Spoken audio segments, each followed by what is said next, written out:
sensory attack, I was prepared for a few changes.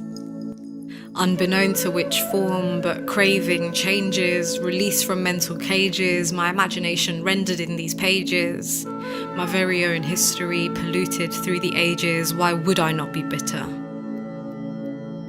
Oh, to be bitter and British in the land where life breathes, blind to my roots burning bright like saffron seeds, 'cause my homeland reeks regiment like a royal blue. The cohesion of both teases me like a clue. Hybrid identity, diasporic serenity, please tell me which entity has any credibility and deserves the end of me. Medicinal motherland, I've come soothe my pain. There's so much confusion in my identity, yet so much power behind my name. Medicinal motherland, I've come soothe my pain. There's so much confusion in my identity, yet so much power behind my name. Now there may be a shift in consciousness and we may be more aware of the disproportion, but philosophizing with no action won't mend the historic distortion. Addiction and consumerism don't help our names raution. Our scriptures bear victim to faithless contortion. We've got life givers protesting about their rights to abortion. We've got barren land and pesticides filling our earth's portion. They've got power and wealth from our people's deprivation and extortion, and this was all conducted consciously with no compassion or remorse. 1757, they knew they struck gold and halted their excursion. Cue the beginning of 200 years of violent incursion. Businessmen to beggars, it was justice's perversion. 30% of world trade to importing due to subversion.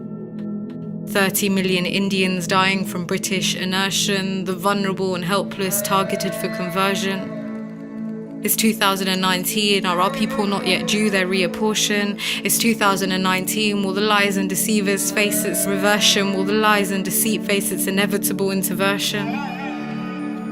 Because it's about reparations for a nation whose partition saw the largest mass migration in human history. While 100,000 became refugees, 14 million still remain a mystery. 1.5 million of us with a responsibility to recollect. 1.5 million British Indians whose homeland was under threat. 125 billion pounds our forefathers are owed in just war debt. And it's not just financial, it's psychological, don't neglect.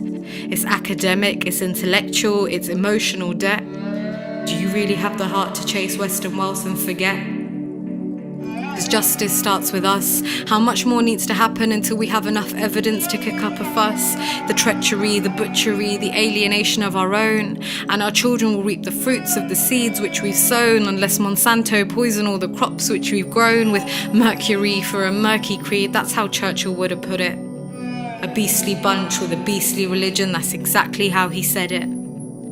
But I come from a land where all kneel to pray, cross legs to eat food, Vajrasan to digest the feast and crouch to number 2. I question whether we're aware and able enough in the West to comprehend life's test and untangle this mess we've made of this vehicle with which we're blessed. A great Shaheed once said that justice can't be served to anybody without the motive being released. If the motive is concealed, even generals and officers are judged as murderers and thieves.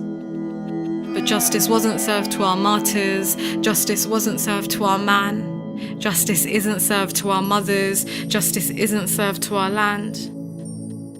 No monetary return will clear the colour of our bloody rivers, comfort the pain of our mourning sisters, or cleanse the pollution in our soil which quivers.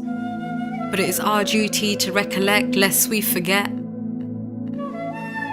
May the sensitivity which carried Shaheed Bhagat Singh from Lahore to Jallianwala Bhag course through our veins.